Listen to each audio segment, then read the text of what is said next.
December 25, and start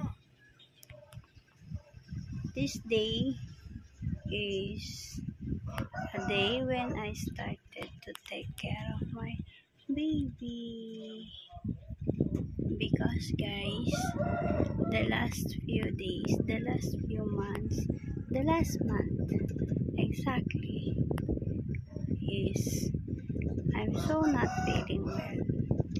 That's why I cannot take care of my baby.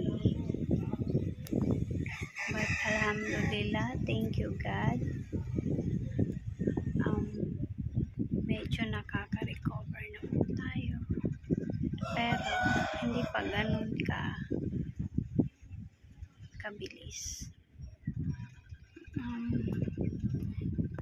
2 weeks after ko pinanganak si baby, August 3, 2023, nagkaroon tayo bigla ng, first is asthma, but not totally asthma.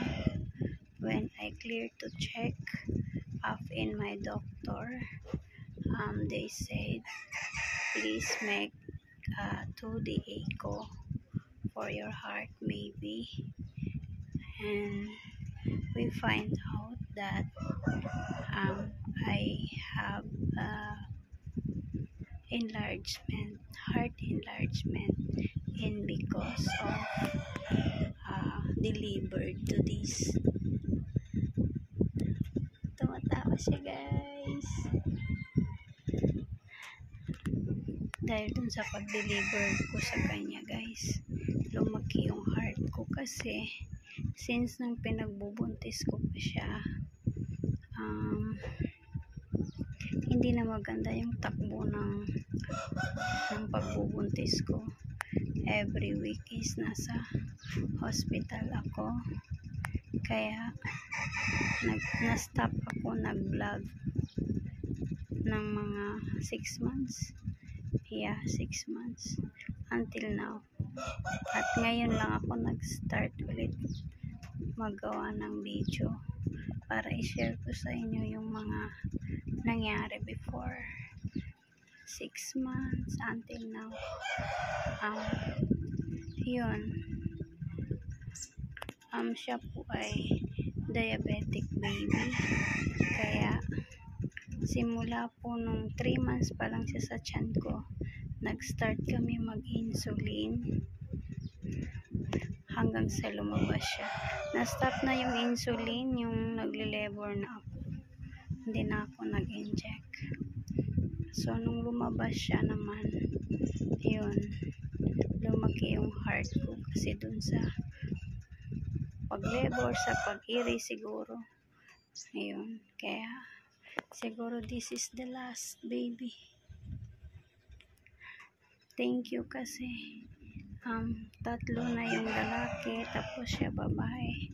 Okay na siguro. Ang hiling ko lang ngayon kay God, kay Allah, na sana maalagaan ko pa si baby, magabayan ko siya hanggang paglaki niya, kasi mas maganda rin yung may nanay ka na maggabay sa'yo. Iba rin yung gabay ng isang ina, diba guys? So yun, so pumayat na ako masyado. Ngayon yung sabi ko sa inyo na after 2 weeks ko siya dineliver, karoon ako ng enlargement heart. Hindi ako makahiga, almost 1 month hindi ako makahiga. Yumuyo ko lang ako, pero ngayon okay na, makahiga na. Pero yung hinahabol ko pa rin yung pagsasalita ko na may hingal pa rin. So sana tuloy-tuloy man, hindi muna tayo magpapastress. Konti-konti lang yung pagbabantay sa batang yan. Ayan, 2 lang kami ngayon dito guys sa bahay, kasi yung mga kuya niya nag-aral lahat. Si abi niya na masada, umagatas po siya ngayon ng infant kasi hindi ko siya kayang padidiin sa akin. Sobrang bigat niya, tapos hinihingal ako. Kaya hindi ko siya kayang buhatin. Yan lang. Nandito kami sa taas ng bahay namin. Dito kami sinet up ng tatay niya kasi dito malamig. Mainit kasi sa kwarto, hindi pa ako pwede mag-aircon. Kasi hindi ako makahinga. Yan, dito may fresh air. Kasi may malalaking bintana kami dito. Yan. Gusto ko nang magtrabaho. Maglinis ng bahay. Magtupi ng mga damit nila. Yun ang nakasabit. Pero hindi pa kaya. So, yun lang guys.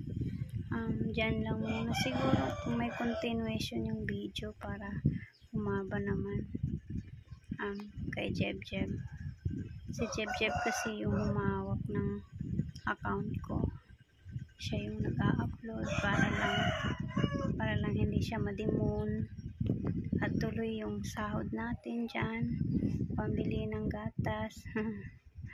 Thank you guys. Sana po lagi nyo pa rin supportahan yung mga vlog ko. Kasi kailangan ko yung help nyo. Kahit panggatas lang ni baby. Yung mga nagsisend ng mga stickers. Sana tuloy pa rin. Love you guys. And sa Team Anabi, sorry kung hindi mo na ako nakakasali sa kung anong mga activities nyo. Hindi pa talaga ako okay. Pero soon, sana maka-active din ako dyan. Yun lang guys. Thank you. Bye-bye. See you in my next vlog. Sana. Ayan guys. Nagising na yung alaga ko guys. At siya'y malikot na. Kanina dito siya sa unan. Ngayon nahulog na siya. Mamaya doon na siya mahulog. Yeng. Aya. Bye. Aya siya. Bye. Ayesha.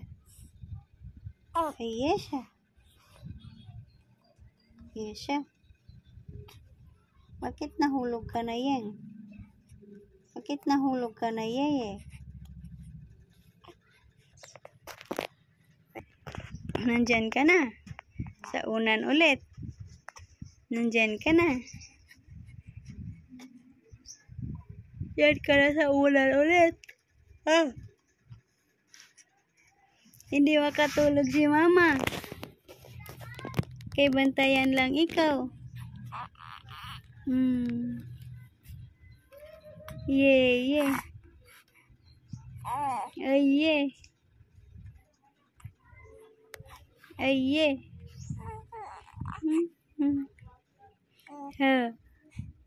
Yeng. Ayeng. Hello guys. Marunong na ako magsalita guys. I'm 1 month old guys. And 3 weeks. Aye.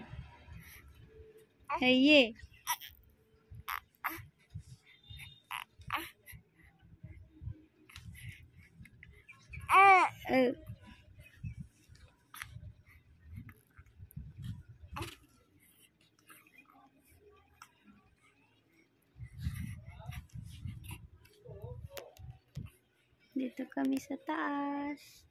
Fresh air. Mainit sa baba.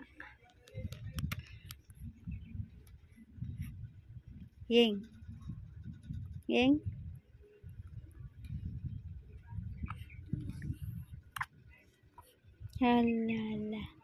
Halala. Halala. Cha. Cha.